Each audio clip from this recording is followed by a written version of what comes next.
எல்லோருக்கும் வணக்கம். நான் Sridevi. Welcome to happy taste buds. நம்ம இன்னைக்கு வெஜிடபிள் பிரியாணி அதை எப்படி பண்ணலான்ட்டு பார்க்கலாம். பாத்திரத்தில் நான் 1 டேபிள் ஸ்பூன் போல் நெய்யும் கூடவே 1 டேபிள் ஸ்பூன் பீனட் ஆயிலும் சேர்த்து சூடு பண்ணியிருக்கேன். ஆயில் சூடாகட்டும்.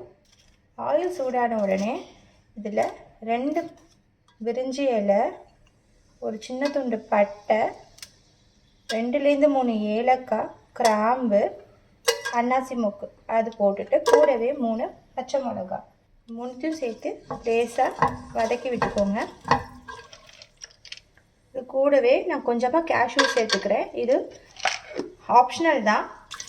கேஷ்யூவும் கொஞ்சம் லைட்டாக கலர் ரோஸ்ட் ஆகட்டும்.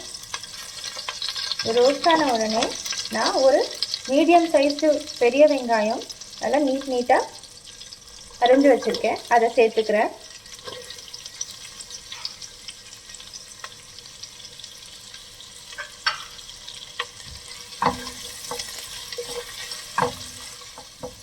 ஒரு 2 நிமிஷம் கிட்ட கொஞ்சம் நல்லா வதக்கிக்கோங்க. இதோட கலர் லைட்டாக சேஞ்ச் ஆகணும்.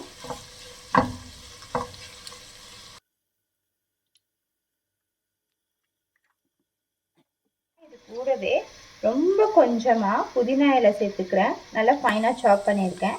இது இதோட ஸ்மெல் இந்த ஆயில்லையே நல்லா இறங்கரிச்சே நமக்கு புதினாவோட ஸ்மெல் நமக்கு சாப்பிட்றச்சே நல்லா கிடைக்கும். அதுக்காக நான் இப்போ கொஞ்சமாக சேர்த்துக்கிறேன். நான் எப்பயுமே எந்த பிரியாணி செஞ்சாலுமே அந்த எண்ணெயில் வதக்கும் போதே கொஞ்சமாக புதினா இலை அதோட சேர்த்து வதக்கிடுவேன். அப்போ அந்த புதினா இலையும் நல்லா ரோஸ்ட் ஆகி நமக்கு அது வாயிலையும் கிடைக்காது, ப்ளஸ் அதோட ஃப்ளேவரும் நமக்கு நல்லா இறங்கியிருக்கும் எண்ணெயில். இப்போ பார்த்தீங்கன்னா வெங்காயம் ஓரளவுக்கு வதங்கிடுச்சு, ஒரு டிரான்ஸ்லூசன்ட் ஸ்டேஜுக்கு வந்துருச்சு. இப்போ நம்ம காய்கறி சேர்த்துக்கலாம். இதுக்கு நான் கொஞ்சமாக காலிஃப்ளவர், அதை ஃப்ளாரட்ஸாக சின்ன சின்ன ஃப்ளாரட்ஸாக கட் பண்ணி வச்சுருக்கேன். ஒரு கேரட் கொஞ்சம் நீளமாக வெட்டி வச்சுருக்கேன். 7லேருந்து 8 பீன்ஸ் அதையும் கொஞ்சம் நீட்டாக கட் பண்ணி வச்சுருக்கேன். இதையும் சேர்த்துக்கலாம். இது 3மே கொஞ்சம் ஹார்ட் வெஜிடபிள்ஸ், அதனால் இதை ஃபஸ்ட்டு ஆட் பண்ணிவிட்டு நான் ஒரு நிமிஷம் போல் வதக்கிக்கிறேன். இதுக்கப்புறமா நம்ம பச்சை பட்டாணியும் உருளைக்கிழங்கும் சேர்த்துக்கலாம். இது கூடவே நான் ஒரு மீடியம் சைஸ்டு பொட்டேட்டோ க்யூபாக கட் பண்ணி வச்சுருக்கேன், அதையும் நம்ம சேர்த்துக்கலாம். ஃப்ரெஷ் பட்டாணி இப்போ சீசன்றதுனால கிடச்சிருக்கு. ஸோ இதையும் ஒரு கைப்பிடி அளவுக்கு நான் சேர்த்துக்குவேன். சேர்த்து இந்த காய்கறி எல்லாத்தையும் லேசாக நம்ம வதக்கி விட்டுக்கலாம்.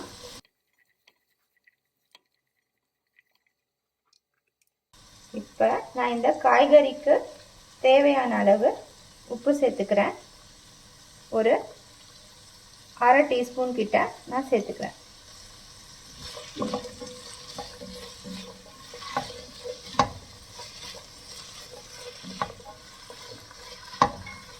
சேர்த்து 1 நிமிஷம் போல் ஆயிடுச்சு. நான் இந்த ஸ்டேஜில் ஒரு டேபிள் ஸ்பூன் அளவுக்கு இஞ்சி பூண்டு பேஸ்ட்டு அதை சேர்த்து நல்லா கலந்து விட்டுடலாம். இந்த இஞ்சி பூண்டு ஸ்மெல்லு ரா ஸ்மெல் நல்லா போகணும். ஸோ அது வரைக்கும் நம்ம இதை குக் பண்ணலாம். இந்த ரா ஸ்மெல் போகிறதுக்கு பார்த்தீங்கன்னா உங்களுக்கு 2லேருந்து 3 நிமிஷம் கண்டிப்பாக ஆகும். ஸோ அது வரைக்கும் லேசாக வதக்கி விட்டுக்கோங்க. எனக்கு இந்த பாத்திரத்தில் அடி பிடிக்காது அந்த அளவுக்கு. இதே உங்களுக்கு நீங்கள் யூஸ் பண்ணுற பாத்திரம் அடி பிடிக்கும் அப்படின்னா இஞ்சி பூண்டு பேஸ்ட்டு போட்ட உடனே கொஞ்சம் கலந்து விட்டுட்டே இருங்க, இல்லைன்னா கீழே அது பிடிச்சிடும். இஞ்சி பூண்டு பேஸ்ட் போட்டுட்டு அதோட ரா ஸ்மெல் நல்லா போயிடுச்சு. ஒரு 3 நிமிஷம் போல் ஆயிடுச்சு. இப்போ அந்த ஸ்மெல் போனதுக்கப்புறமா நான் 1 டேபிள் ஸ்பூன் அளவுக்கு பிளெயின் சில்லி பவுடரும் ஒரு 3/4 டேபிள் ஸ்பூன் அளவுக்கு தனியா பவுடரும் நான் சேர்த்துக்கிறேன். இதையும் நம்ம நல்லா மிக்ஸ் பண்ணி விட்டுடலாம். இப்போ மிளகாத்தூள் அப்புறம் தனியாத்தூள் எல்லாம் சேர்த்து 1 நிமிஷம் போல் ஆயிடுச்சு. நான் இது கூட ஒரு கெட்டியான தயிர் ஒரு 2 டேபிள் ஸ்பூன் இருக்கும். நான் அதை சேர்த்துக்கிறேன். நம்ம இந்த ரெசிபியில் தக்காளி சேர்க்கலை. ஸோ நமக்கு அந்த புளிப்பு வந்து இந்த தயிர்லேருந்து தான் கிடைக்கும். நான் இப்போ சேர்த்துக்கிறேன். சேர்த்துட்டு நம்ம மிக்ஸ் பண்ணி விட்டுக்கலாம். இப்போ எல்லாத்தையும் கலந்து விட்டுட்டு நம்ம ஒரு மூடி போட்டு ஒரு 2 நிமிஷம்லேருந்து 3 நிமிஷம் அளவுக்கு இந்த காயை வேக வச்சுக்கலாம்.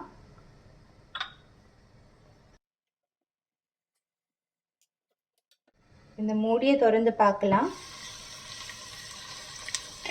பாருங்க, அந்த நல்லா எண்ணெய் நல்லா பிரிஞ்சு அந்த காயெல்லாம் ஓரளவுக்கு நல்லாவே வெந்திருக்கு. நம்ம இந்த ஸ்டேஜில் கொஞ்சமாக புதினா, கொஞ்சம் போல் கொத்தமல்லி ரெண்டுத்தையும் சேர்த்துக்கலாம். சேர்த்துட்டு ஒரு மிக்ஸ் கொடுத்துட்டு, நான் இன்னைக்கு பாஸ்மதி ரைஸ் 1.5 கப் எடுத்திருக்கேன். 1.5 கப் அரிசிக்கு 3 கப்பு தண்ணி, அதாவது 1 கப் அரிசிக்கு 2 கப்பு தண்ணி. ஸோ அந்த மெஷர்மெண்ட்டில் இப்போ நான் தண்ணி ஊற்றிக்கிறேன்.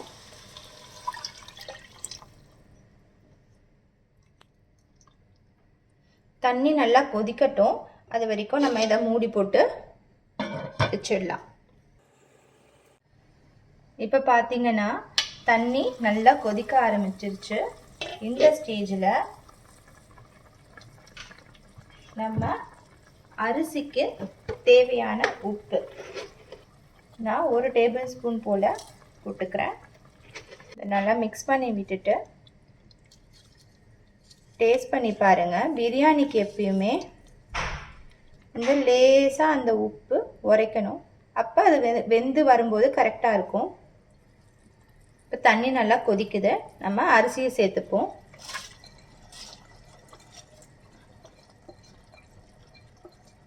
நான் 20 நிமிஷம் போல் இந்த பாஸ்மதி ரைஸை ஊற வச்சுருந்தேன். ஊற வச்சுட்டு நல்லா கழுவி தண்ணி எல்லாத்தையும் ஃபுல்லாக ஸ்ட்ரெயின் பண்ணி எடுத்துட்டு இப்போ நான் ஆட் பண்ணிக்கிறேன். இதோட ஒரு 1/2 டீஸ்பூன் போல் கரம் மசாலா தூள் அதையும் சேர்த்துக்கலாம். ஃபைனலாக மீத வச்சுருக்க கொஞ்சம் புதினா அண்ட் கொத்தமல்லி ரெண்டுத்தையும் சேர்த்துட்டு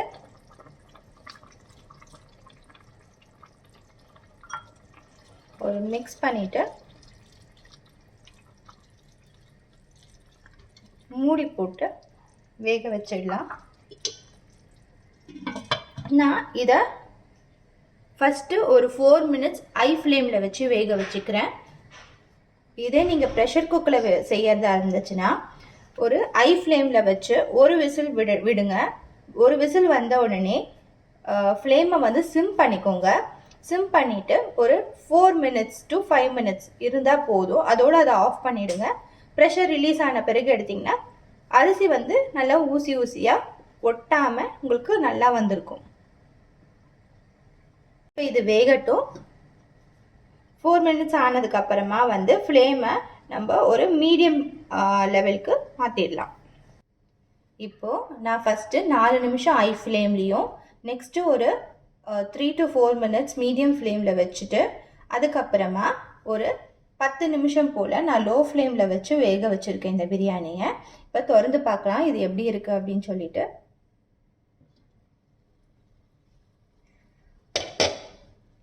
வாவ், சூப்பராக இருக்குது. இங்கே பாருங்கள், நல்லா வெந்து ஒவ்வொரு அரிசியும் ஒட்டாமல் இந்த காயெல்லாம் நல்லா கலர்ஃபுல்லாக சூப்பராக இருக்குது. இதை நம்ம இப்போ பிளேட் பண்ணிடலாம். அவ்வளவுதான், 1 pot மீல். ரொம்ப ஈஸியாக ப்ரிப்பேர் பண்ணக்கூடிய வெஜிடபிள் பிரியாணி வித் ரைத்தா இப்போ ரெடி ஆயிடுச்சு. இதை வந்து நம்ம லஞ்ச் பாக்ஸ்க்கு கொடுத்து விட ரொம்பவே நல்லாயிருக்கும். பசங்களும் விரும்பி சாப்பிடுவாங்க. நீங்களும் கண்டிப்பாக ட்ரை பண்ணி பாருங்கள்.